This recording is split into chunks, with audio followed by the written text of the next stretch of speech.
Good morning, everyone. Welcome back to Conversations from Stritch. Again, my name is Dave Livingston. I'm the president of Lewis University. I'm joined this afternoon, or this morning, with Dr. Christopher Sindt, who's our provost, and we have a few guests that we'll introduce in a little while.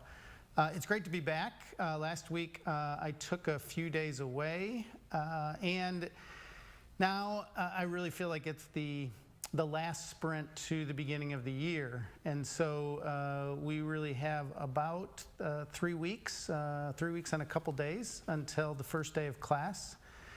And there's going to be a lot of movement on campus and in regards to things behind the scenes over the next 3 weeks as we begin to welcome people back to campus, welcome employees back to campus. And so I really wanted to take my initial moments this morning to acknowledge with all of you, all the members of our Lewis community, the sense of anxiety that I think is growing in society. I've been talking to a lot of people, whether it's about their grade school kids and the changes to the Chicago public schools and other districts who were initially going to be going 2 days a week and now are going to be fully online. There's just, this growing sense that, I was with some people last night, this growing sense that going back to school is the big deal. How are you dealing with this, Dave? Because for all of society, the back to the universities and the back to K through 12 education is a significant move that all of us experienced in March, where everyone went into a remote learning mode. And so I want to acknowledge with the community this sense of the growing pressure around that set of issues. And so what we're going to try to do this morning, and we have some great guests this morning, and Dr. Sindt's been working tirelessly, really, on these issues, is to just give you a sense that we are working on it. We know that people have a lot of questions, and their questions are going to continue to grow. And you really grow with a sense of intensity because I'm really now packing up my stuff, or I'm, buying my books. All those kinds of things. I just want to acknowledge that we're with you, and we are continuing, as we've said every week, to balance the health and safety of the Lewis community with the focus that we have on delivering an excellent educational experience for our students. The last thing I want to say before I pass it over to Chris is just we often acknowledge as we begin meetings that we are in God's holy presence. And I really felt this week with the explosion in Beirut, this sense of how much pain people are going to experience in the midst of the COVID crisis. They've been dealing with economic turmoil in Beirut. They've been dealing with significant COVID cases, and then they had this explosion. And hearing some of that just made me think also about Chicago. We've had challenges in terms of policing and racial justice issues, and COVID, and people losing jobs. And I guess I just want to acknowledge that God is with us in the midst of all this. We're a community of faith, and we believe in that presence, but it also requires us to do our part for being with each other, being present to each other, caring for each other, and that is something that at Lewis we do walk alongside our students. And today we're going to just talk a little bit more about how we might do that, how we might be present to our students, offer our students a sense of well-being and comfort and care as they return to learning this fall. So with that, I'll turn it over to you, Chris, and you can both talk a little bit about some of the things that have gone on in the last week, because there have been significant events in the kind of ways that have impacted Lewis University, and then introduce our guests. Great. Thank you. Thanks for those comments, and great to be with everyone.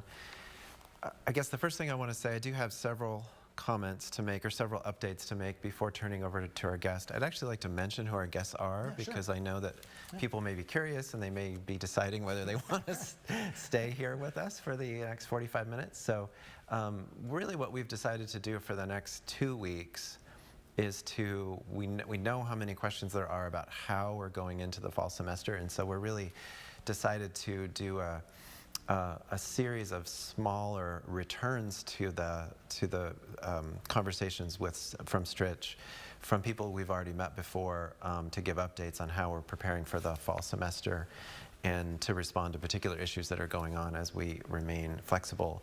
So our guests are going to be Dr. Rapp, Associate Provost for Academic Affairs and Dean of the School of Graduate Professional and Continuing Education. I'm not going to introduce everyone twice with these titles, by the way. And Fred Gandy, our Director of Residence Life, and Roman Ortega, Executive Director of International and Military Affairs. And so they're just going to spend a little bit less time than we've usually done with guests, but just kind of check in about how they are working in their respective areas to prepare for the fall. So I guess the first thing I want to talk about is kind of in response to what you mentioned, or the way you started us out, which is we do get a few questions, regular pace of questions around how we are going to respond as things change over the next the coming weeks, and into the fall season. And I really want to just emphasize again how when we made the plan for the fall semester back in April and May, we designed or chose an approach toward the fall semester that had the most possible flexibility built into it. So our courses are designed or prepared to be, to the very large extent, to be delivered online, and will be switched to that. If we come to that, we will be able to adapt to just about any shift that comes. Our guides continue to be primarily the Restore Illinois plan and the Will County Health Department in terms of how it responds to local conditions, or how it gives us advice in terms of local conditions. Our campus emergency preparedness team is meeting regularly to track those authorities, as well as many other factors that go into making decisions about how we continue to do our work into the future. And I'm really confident that we will continue to study the facts and make decisions. And they're usually going to be micro decisions along the way, along a continuum, and not, I mean, there may be a major decision at some point, I should say, but it's not really there won't be a day when we make a big decision. We're constantly making adjustments so that with that balance that we've always talked about between maintaining health and safety and providing an excellent academic experience. First thing, one part of that, and really speaks to what you talked about, President Livingston, around our community and our living in God's holy presence, is the Flyers Promise. And I think we have it maybe to show. A little hard to see, it's long. But one thing we introduced last week in my weekly email is the Flyers Promise, which calls on us as a community to work in association and consider the campus as a sanctified zone. It's really a pledge by both students and employees to take our own health and the health of others into consideration by following guidelines that we lay out for best practices in the classroom, best practices in the residence halls, best practices in moving across campus. And I'm not going to go over that in detail now, thank you. But really, it's so much of what we're all learning about the pandemic is certainly there's a lot we're doing to prepare the campus environment, but a lot of it has to do with human behavior and the way we work together as a community to preserve each other's health, both on campus and when people are not on campus. And so the Flyers Promise is really an overriding kind of, like we said, a pledge or a promise that we're all in this together. The students also have received an acknowledgement that's much more detailed about behavioral expectations, and I just sent that on Thursday in an email. It's available on the Lewis app, It's available on the main page of the Return to Campus website, and so far over 1,000 students have signed. So thank you so much for reading that and taking it into full consideration. Another thing I wanted to mention, it will probably go into a little more depth when we speak with Fred Gandy, is that I also announced last week that we have decided to abide by or strongly recommend that our students abide by the guidelines set out by the City of Chicago for quarantining after arrival on campus or after arrival into the Chicago area or the Illinois area around campus where you live, to quarantine for 2 weeks if you are coming from what Chicago defines as a surge state. So we have several references to their email about that, and people can, we'll continue to share that information. Chicago updates its list of surge states every week on Tuesday, and so it changes a little bit. Again, it is a recommendation, but especially students living in the residence halls, we do ask you to report that you're coming from a surge state and to self-quarantine. And the way that we're doing that self-quarantine is that it's in the residence hall room that you are assigned to. Again, Fred can talk a little bit more about that. The campus is very aware of this.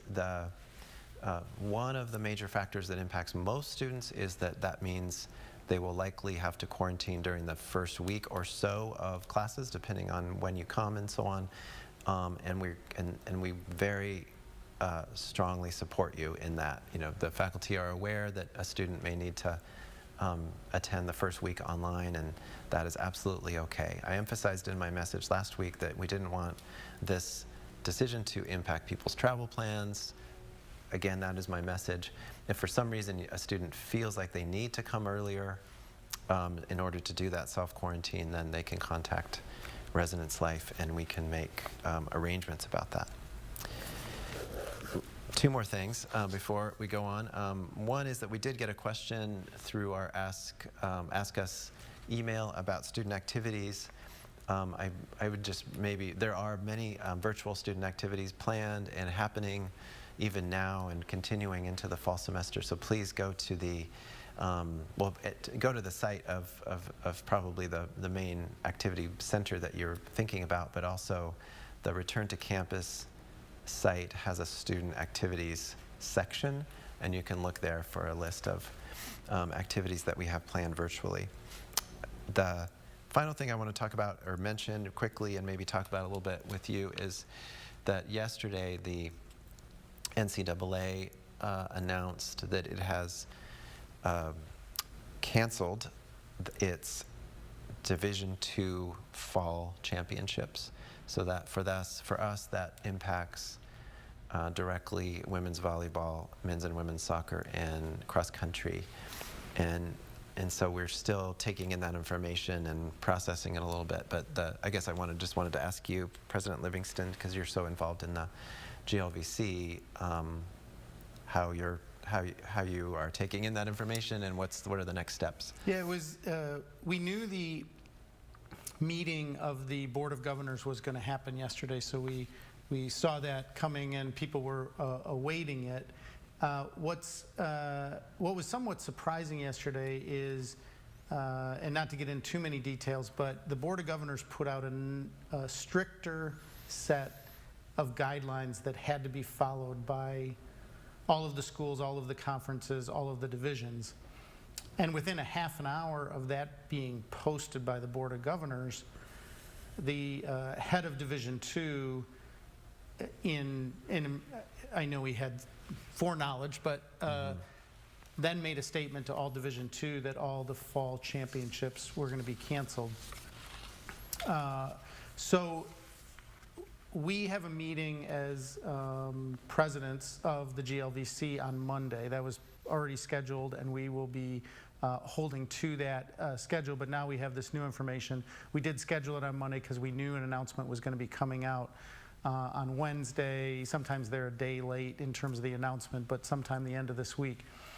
So we'll have more information about that next week, some follow-up on the impact specifically on the GLVC. but the guidelines are, ratcheted up because across the country, so many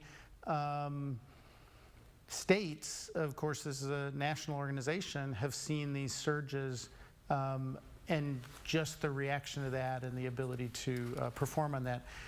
So we'll have more information next week. I have a meeting on Monday, and appreciate you laying that out. I guess a couple things I wanted to say in response to what you've already said, and then we can turn it over to our guests quickly, is just to say to our whole community, just kind of reiteration of how I feel like we as a community can take on this Flyers Promise. We're a community of about 6,300 students and almost 1,000 employees.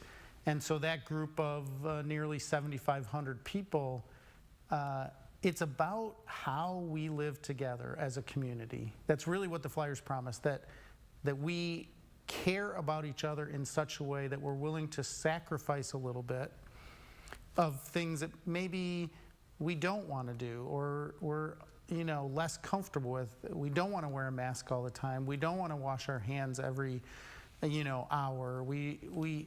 There's things that we've gotten used to, but they can be uncomfortable at times. And I guess what I want to do is say, these behaviors that are in the Flyers Promise are an extension of our sense of caring for other people. What we try to teach everyone as a member of the Lewis community is that whatever profession you take on, and you're learning amazing things, you learn your profession so that you can serve other people in the world who are suffering in some way, or who need to learn, or need to be healed, or need to get from place A to place B. But it's all about serving others, and really the Flyers Promise is about serving others.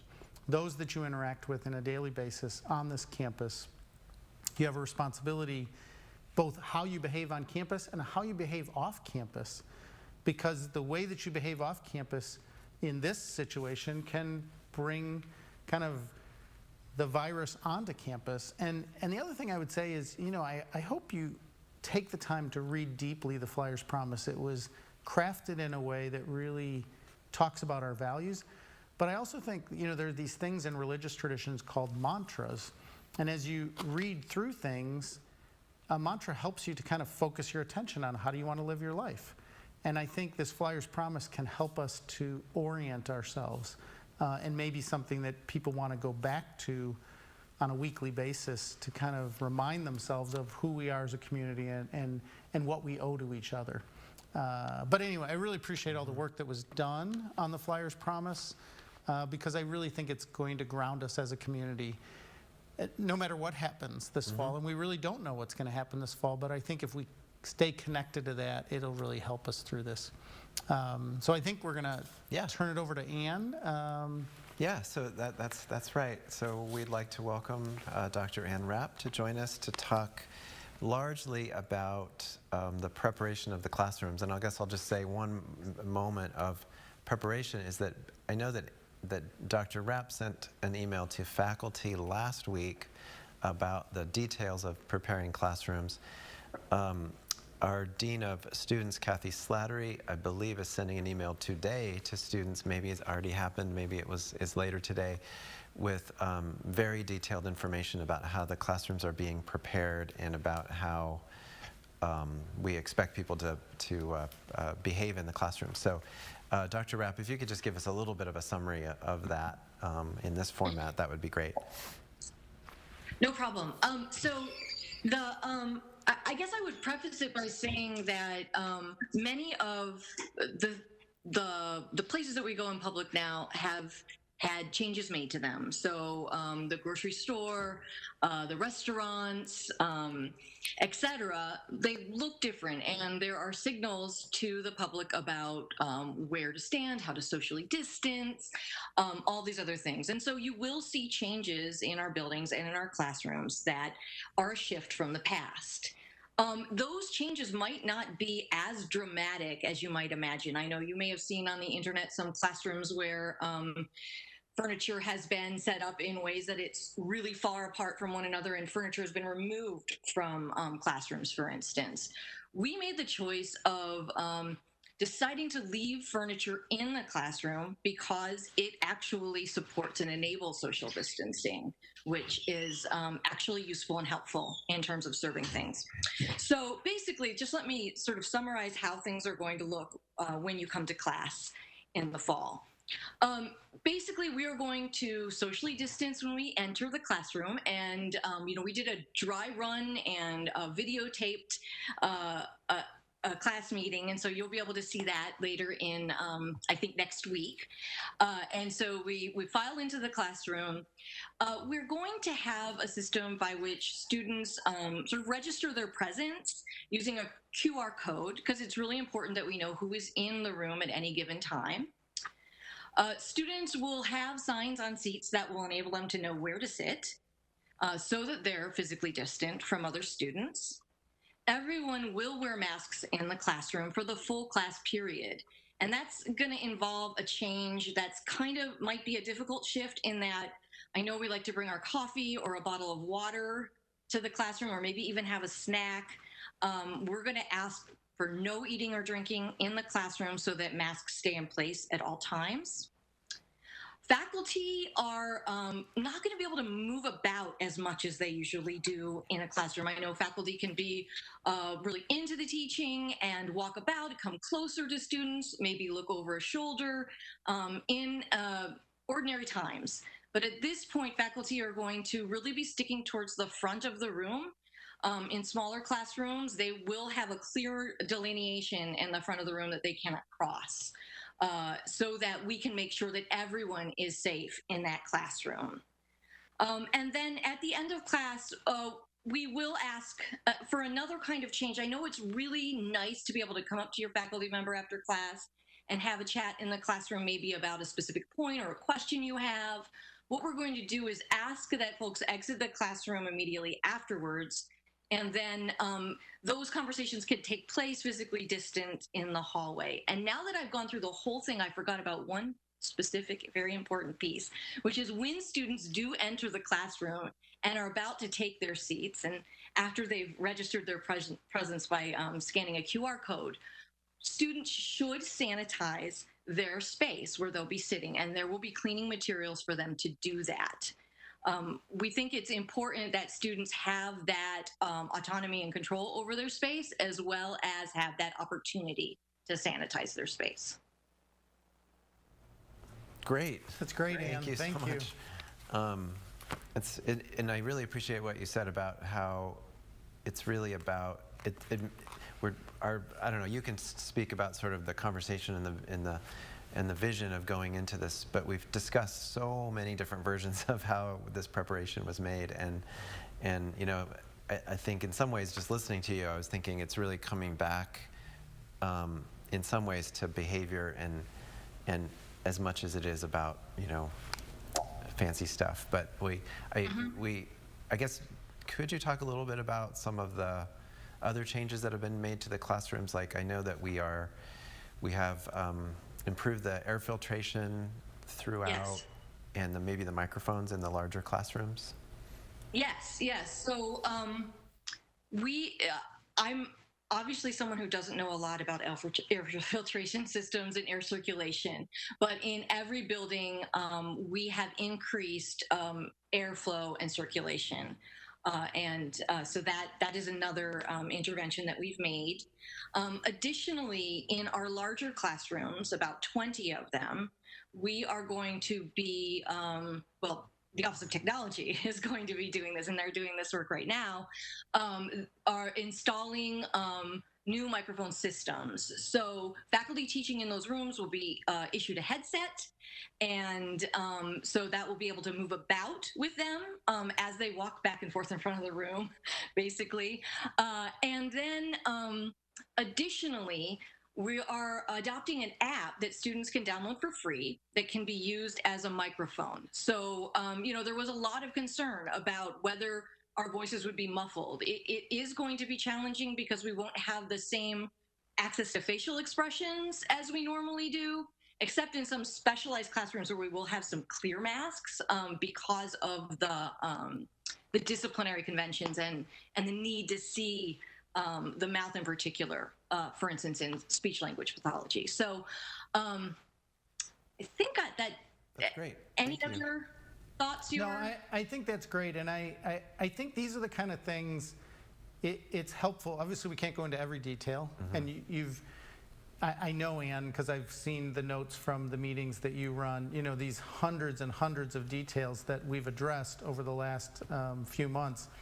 But I really think it's helpful for the community to hear, that we have thought about how people speak and when people aren't, they have a mask on and they're not pronouncing as well, that somebody in the back of the room, can hear better if somebody has a microphone, and that students can also talk better without having to try to shout to the front of the room if they have an app. So we're trying to use technology to really assist in this, but I would reemphasize what Dr. Sindt just said, which is the fundamentals of this that we keep hearing from the CDC and IDPH and Will County is that behavioral changes are the most impactful. If you wear a mask and keep your social distance and wash your hands, it's not some great technology that's going to solve this. It's about our human behavior. And I think what I love about it is that you have worked with faculty and other staff members that are professionals in all sorts of different areas of the university, and really thought about those kind of behavioral things and how do we assist people, like putting that line in front of the room, right? All these things that cue us to how we should behave. And because we need those reminders, because we are creatures of habit, and our habits are not to stay in the back of the room. They're to walk up and talk to the professor.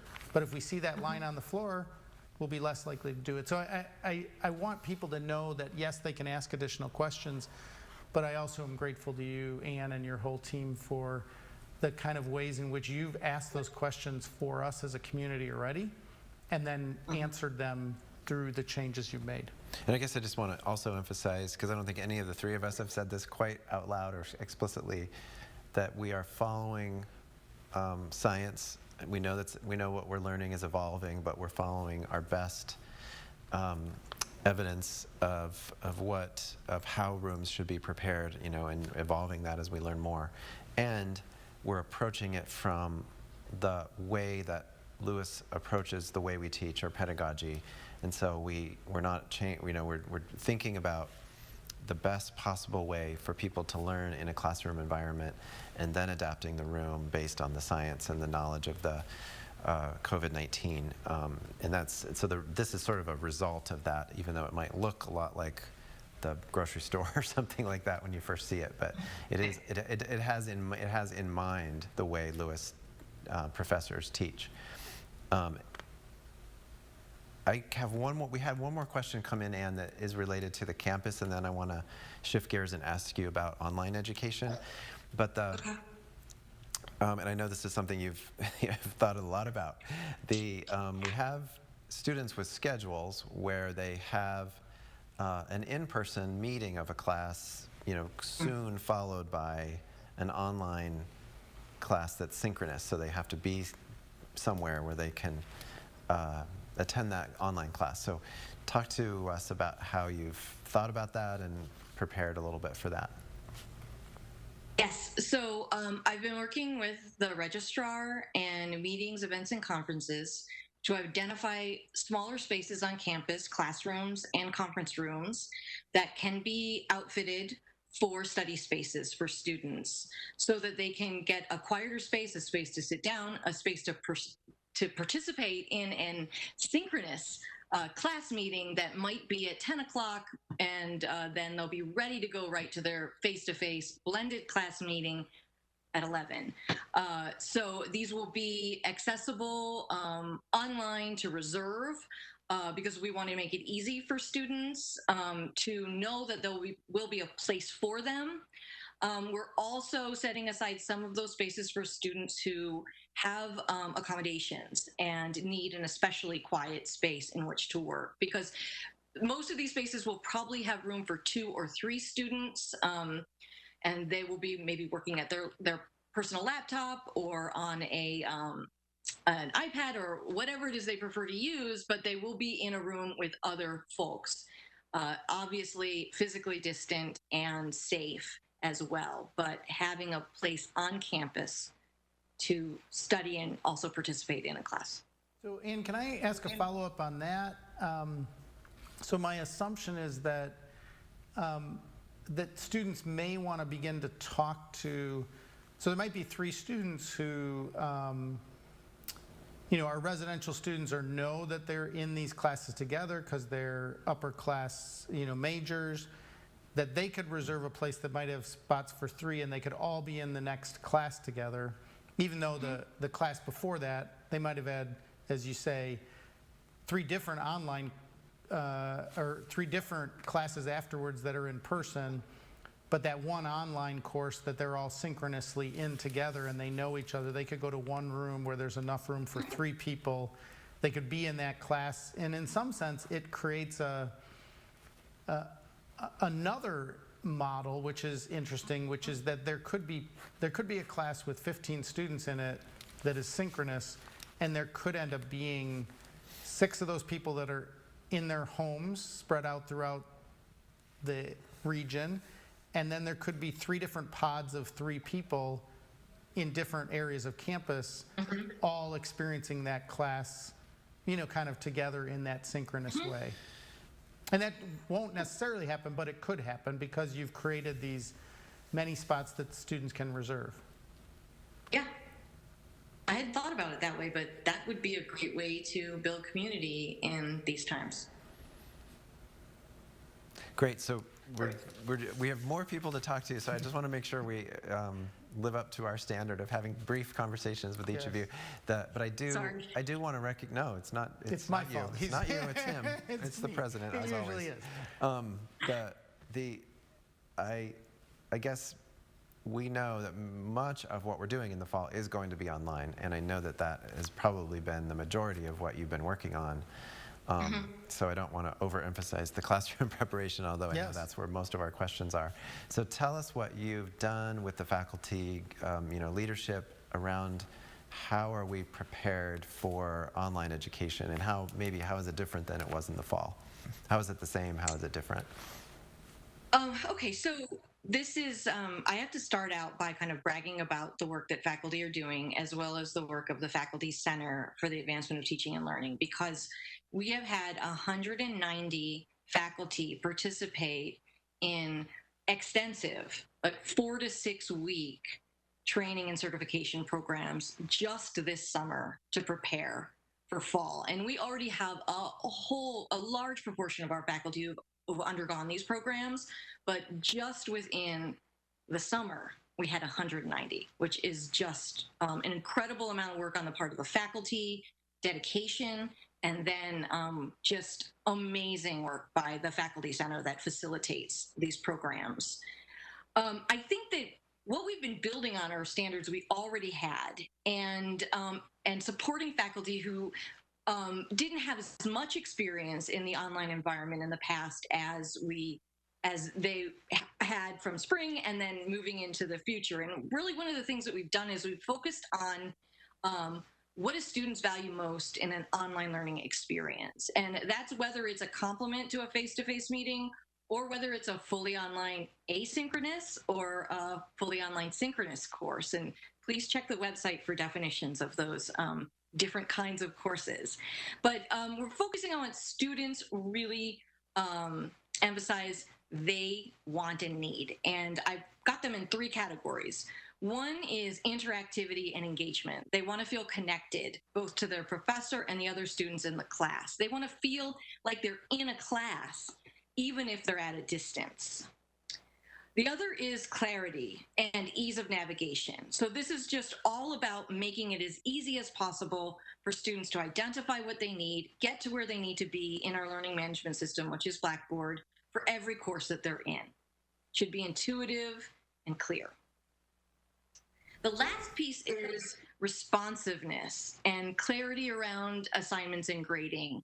It may be counterintuitive, but in the online environment, it's something that we hear from students and that we really highly value is that there needs to be just more information about everything that is expected of a student in a class, because sometimes things can get lost in translation. And so we're really working on a lot of clarity as well in terms of explanations around assessments, exams, other kinds of assignments as well.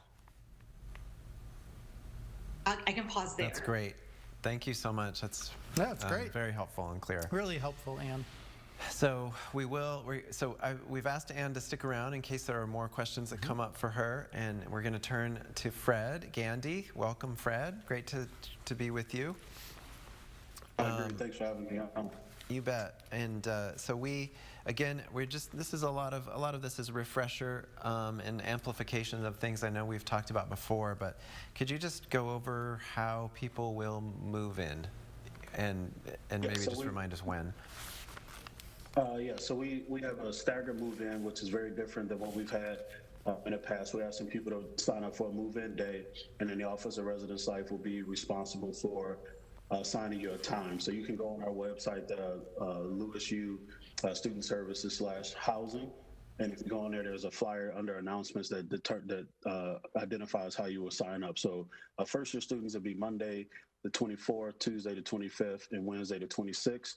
On that flyer, it says we're going to do from 10 to 4, but because of to really adhere to the social distancing, we're going to extend that time. So it's going to be more like 10 to 7 so that we can have lesser people during those time slots. Upperclassmen will be Friday, Saturday, Sunday, the 28th, 29th, and 30th. Again, you just scan on, there's a barcode that you will scan onto. It'll go right to a link. You fill that out. And then by Sunday, we will assign students their move-in time. And if that time that we assign you doesn't work, you can contact our office through email or via phone to kind of change that. What check-in will look like, you will come to once you assign the time. So if it's the 25th at 10 o'clock, you'll show up at your residence halls. There'll be residence life staff member there to meet you. They'll kind of scan you in, ask you if you signed the flyer promise, make sure that you do that. They'll hand you your key, and then you can have up to 2 people to help you move in. We asking students to try to get that move in 2 hours, but we know that might not be possible for some people. And then once you all settled, an RA will come by to just check on you and see if there's anything you need.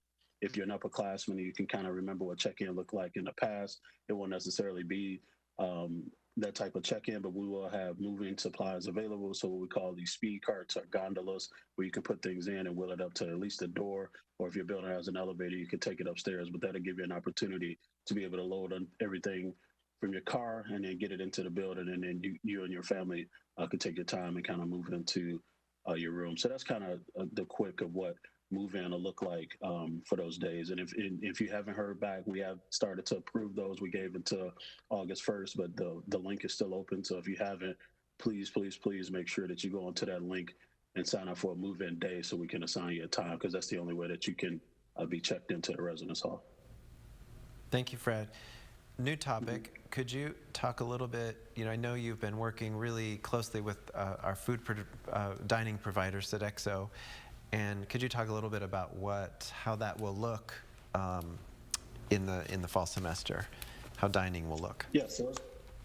So dining will look, it'll look a little bit different, a lot of bit different, but we have been working with our Sodexo services and the managers there to provide a great experience for our students who are returning. So a lot of people might have heard of it, but there's this app that they have called the Bite app, but that's really going to be the main driver of the food services. All locations that continue to be open. We will have limited seatings, and those are reserved seatings, and it's going to be by the limits that's set through the CDC and through the state of Illinois. But the Bite app, you can order anything that's on the menu. You can see the menu. Once you order those things, you can go in and to get it to go. One thing that'll be very different, that even if you go and you have a sit-down meal, you won't. If you go to the new dining hall, you won't be able to actually get the food yourself. There'll be somebody there that'll put everything on a plate and then hand it to you.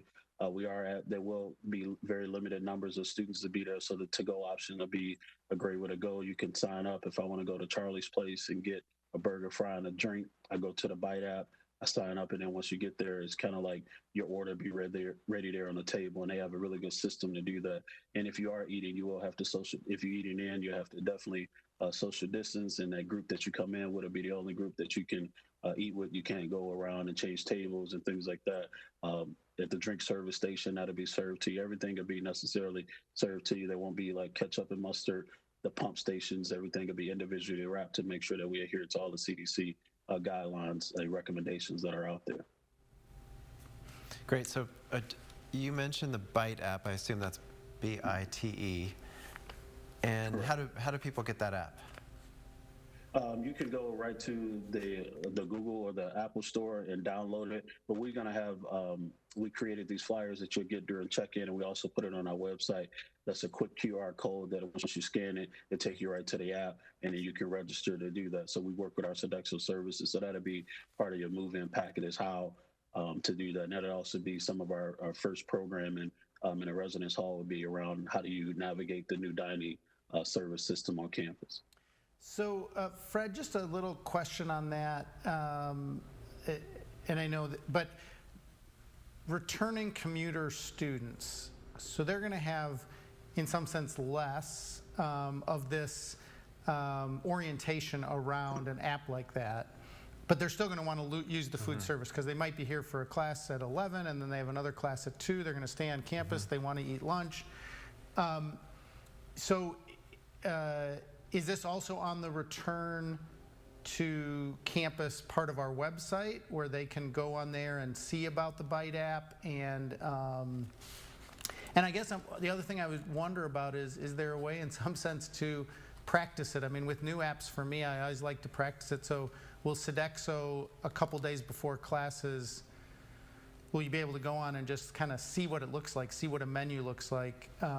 Because I think that is actually the majority of our students. We'll have, almost 1,000 students living on campus this fall, but we have another 5,000 that'll be coming to campus and using the BITE app a few times a week for their classes. So could you talk to me a little bit about how that student accesses it, learns how to use it, because they won't have the same orientation as our residential students? Yeah, so the first part of the question is, testing it out. And I know Sodexo is going to test it out next week. The resident assistants move in on the 12th. And there's also other various small groups that will be moving in. So those will be the test pilot groups to see how it works, how do you navigate it. So the resident assistants all will download this app. But we are working with our Sodexo service to create some type of video and then marketing to determine how to use the app. There will also be Sodexo workers available in all of the dining locations to explain how to download the app. There'll be QR codes throughout all the locations. So once you get there, if you're like, oh, I want to grab something to eat, how do I do it? You can scan it, and then there'll be several people there to kind of walk you through what those steps looks like. And then also putting together, I know they're working with the marketing department to put together a video, and that's part of that video is how will I use this BITE app and what that looks like. Perfect. Great. That's great. Thank you. This is a good reminder, too, that if people do not have the My Lewis app, this is a really good month time to download that app. Yes, very As much we've so. mentioned the QR codes and so on. And it's full of, and we're just continuing to add information to that app as well that's helpful under these times, at these times. Fred, I guess we did have a question come in related to my comments about the quarantine for surge students, and this would apply to international students as well. If they are quarantining in their rooms, in their assigned rooms, and then maybe this is a question to remind people of just how will bathrooms work in terms of access to bathrooms and showers and so on. Yeah, so so students who are coming in early, and it's specifically for a common bathroom, so a bathroom where the entire floor will be using it. We did limit the number of people who will be using those bathroom spaces, but the requirement is that if you're outside of your room, you have to wear your mask. Once you get to the bathroom, there'll also be cleaning solutions we talked about, even when you enter classrooms, kind of doing your part of that flyer promise to be able to clean your station before and after use, so we can ensure that everything is clean. So those students will be able to use those bathrooms with other people, but the expectation is that you will wear your mask, you will clean those spaces, no congregating, no hanging out in those common spaces, but you're going to get in, do what you have to do, and then go back to your room for those students that are quarantined for the first 14 days. Great. That maybe is a good lead-in to show our video, which is, we've been developing videos. And unlike Ann, I'm not uncomfortable with using the word "we" in reference to work other people are doing. But we should thank Joe Glatz, who's helping us with this each thank week. you, Joe. Who's also been the prime mover of these videos. So we're building several videos that are short and hopefully helpful in terms of having people going back to the community standards and the Flyers Promise that we were talking about. And the first one that's finished relates to residence health. So we thought we would show it now while Fred is with us. So if we could do that, here it is. Welcome, resident students. We expect our student residents to observe the Flyers Promise to help everyone stay safe and healthy. Please follow the signs posted about elevator capacity, stairwell usage, physical distancing, and cleaning. Hand sanitizer dispensers are available in common and high traffic areas. Be courteous to your neighbors by maintaining CDC recommended physical distancing and wearing face coverings in all common spaces.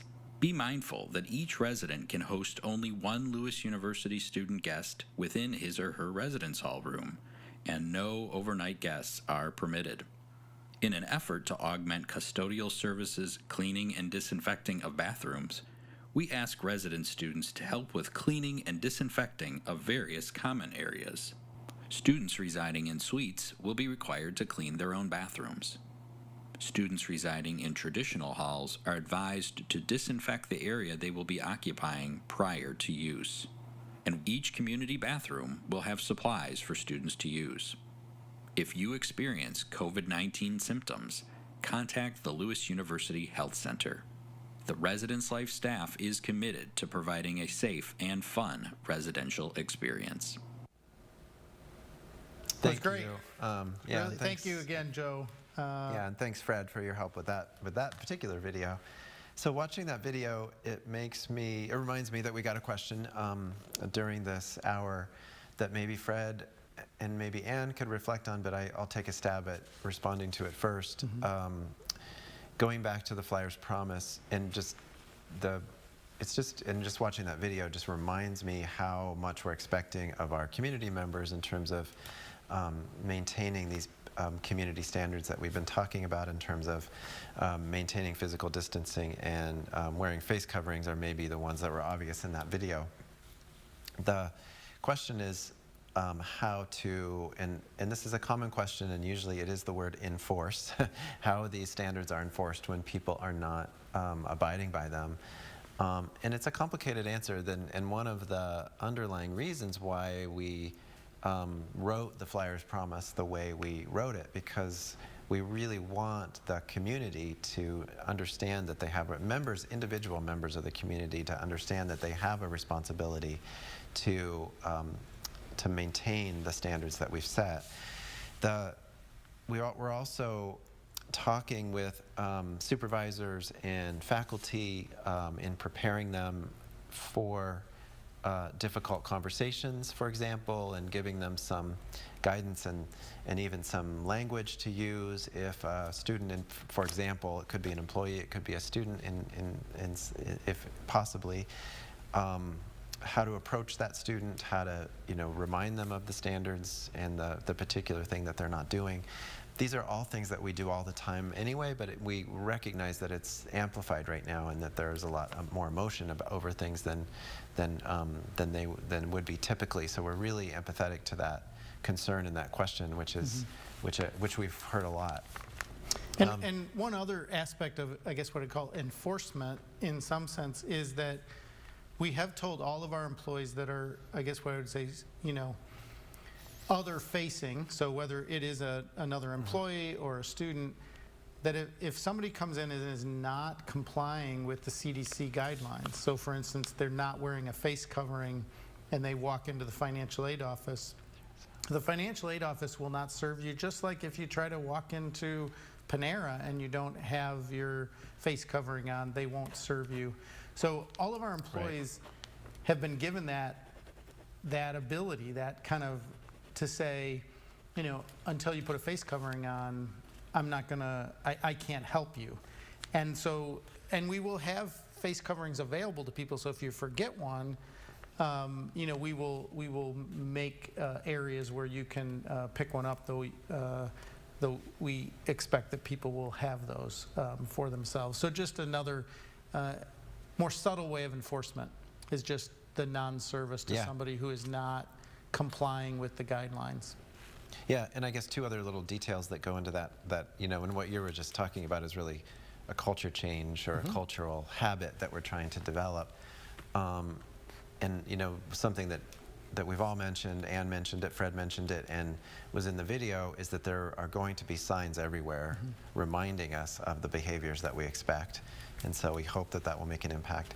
And then if all fails, there are going to be people to call for students.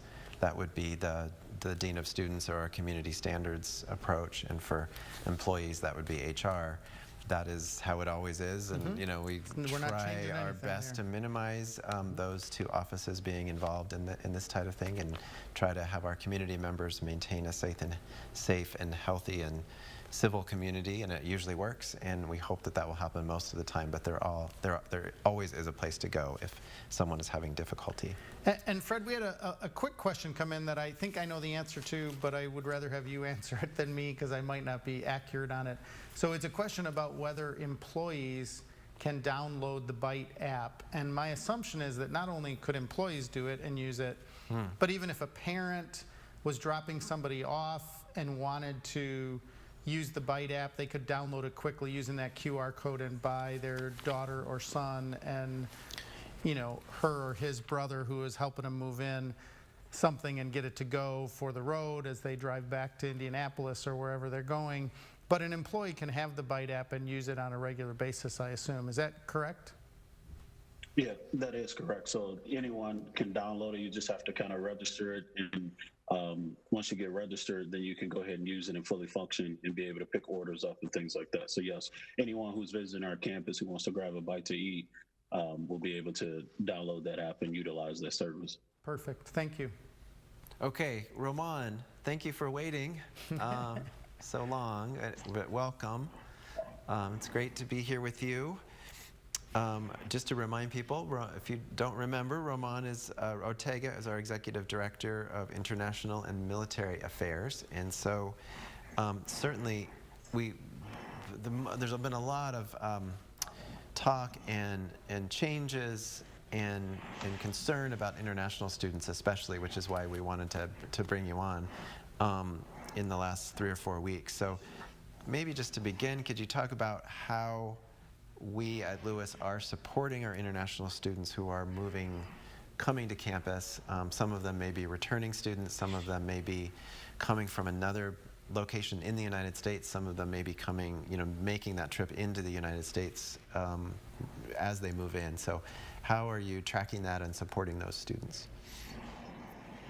Thank you very much, Chris, and it's a pleasure to be here.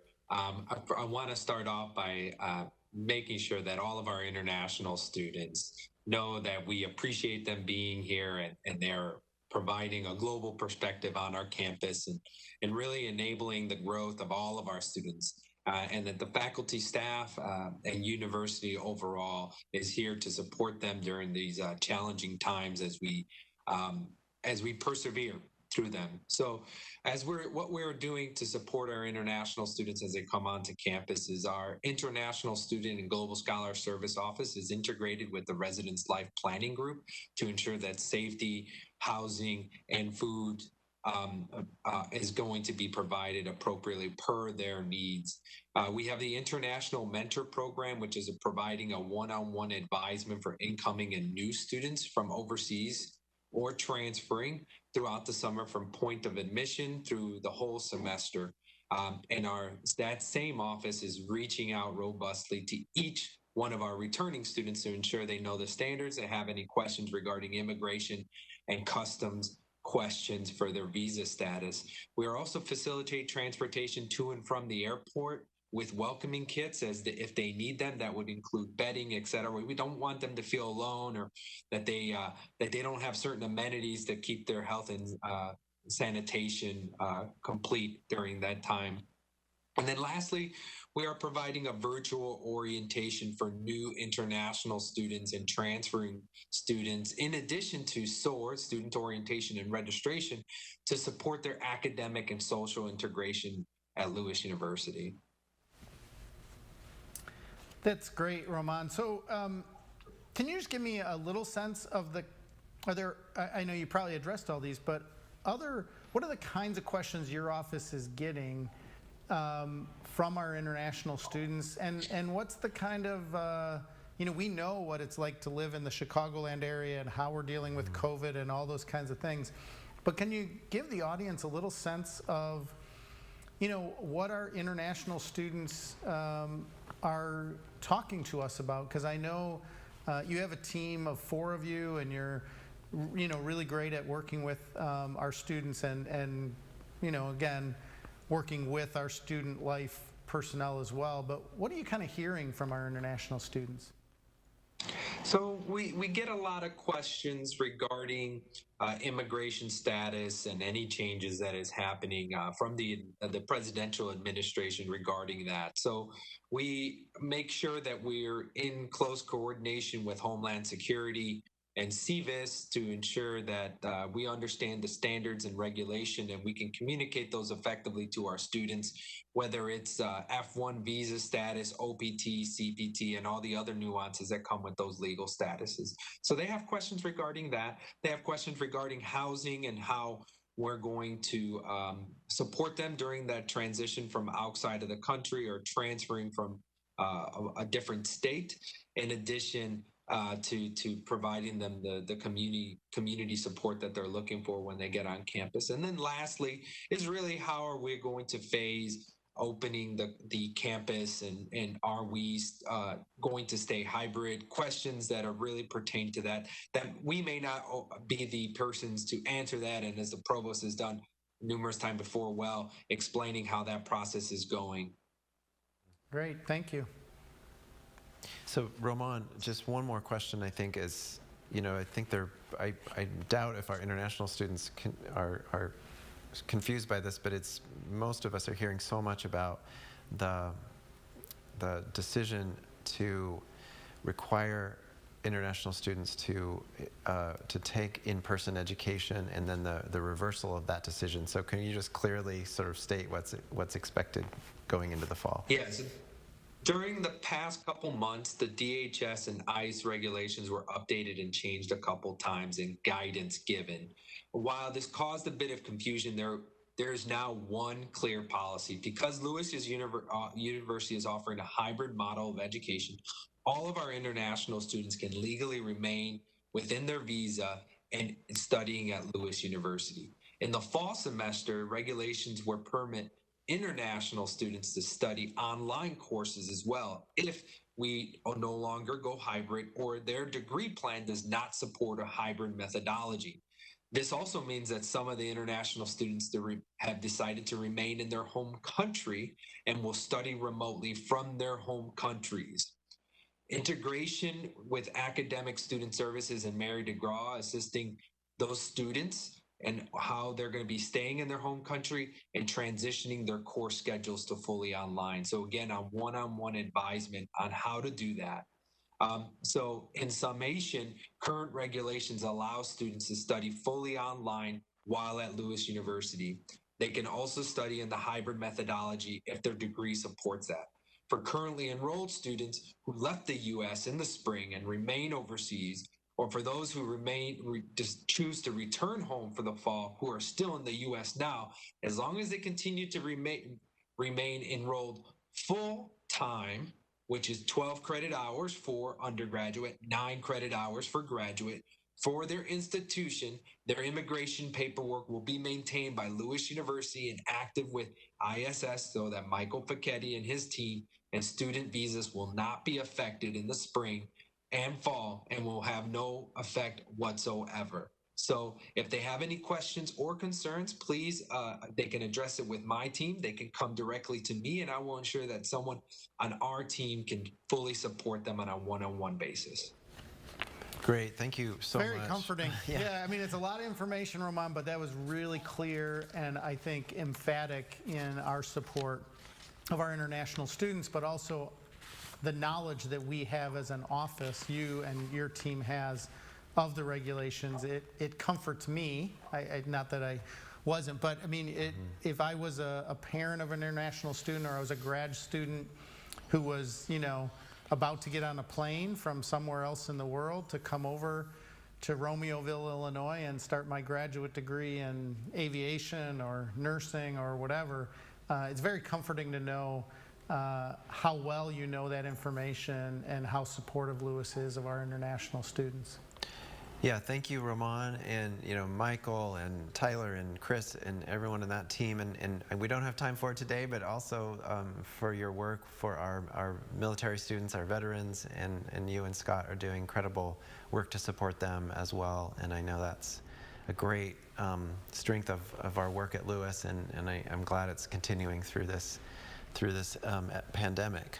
So I think we're done with our we had that one guests, thing about except very important announcement is that I am not an app salesman. And so our app is called Lewis U app. If you're Lewis U app. Lewis U. So if you look for the Lewis U app and download that and start playing with it over the next couple weeks, it'll benefit you this year more than it has in past years. Even though it's been great in past years, it's really been enhanced and is going to be far more valuable as we look at all these different aspects of returning. Other last comments from you, Chris? Or No, I'm so grateful to the three, to Ann and Fred and Ramon for their work and for joining us here today. It's been really helpful and clarifying, and we just continue to move forward with flexibility, safety, academic excellence at the forefront of our minds. Yeah, thank you to the three of you. And I'll just second what Chris just said. I mean, that's exactly how I would end it. We will remain an institution who pays attention to kind of what is going on in the broader world, and we will continue to adapt. And for parents and students, we want nothing more than for you to have a great experience this fall as you return to your classes, whether they're online, in person, or hybrid. And we want you to know that we have your health and your safety and your educational goals at the forefront of how we make every decision every day. So have a wonderful week. Blessings to all of you and your families and your loved ones. And we will be back here next week. And as Dr. Sindt said at the beginning, these next few weeks we're really going to focus on updating the campus in terms of everything that's going on, so that you feel as comfortable as you possibly can the first day of class, or even your move-in day. So we will next week we'll have other guests that'll help us to just keep filling in the pieces. And again, you have the Ask Us at lewisu.edu on there. You can send those questions over the next 6 days, and we can prepare for answers to that, or of course you can ask them as the show is going on. So have a wonderful week, everyone. It's been great to be back here. I really want to appreciate Chris and his guests last week for, while I wasn't here, being able to just keep informing the community. So have a wonderful week, everyone, and we'll see you next week.